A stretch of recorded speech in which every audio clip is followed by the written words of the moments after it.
આજે આપણે healthy tasty અને ઓલ ઇન વન એવી મેયોનીઝની રેસીપી બનાવીશું. આમાંથી તમે ઘણી અલગ અલગ રીતે મેયોનીઝ બનાવી શકો છો અને ગિલ્ટ ફ્રી ખાઈ શકાય તેવી, બાળકોને બે ઝીઝક આપી શકાય ને તેવી મેયોનીઝ બનાવીશું અને હેલ્ધી વર્ઝન છે.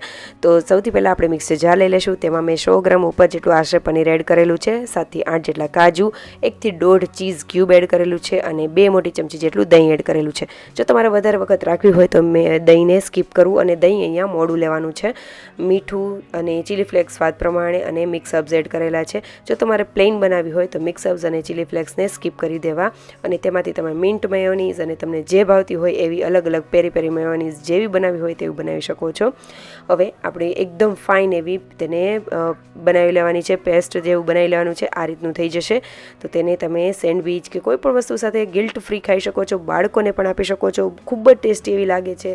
તો આ રેસીપી જરૂરથી ટ્રાય કરજો અને જો મને કમેન્ટ કરીને જરૂરથી જણાવજો કે તમને રેસીપી કેવી લાગી અને જો સારી લાગે તો લાઇક, શેર અને સબસ્ક્રાઈબ કરજો. ફોલો કરવાનું ભૂલતા નહીં. Thank you for watching.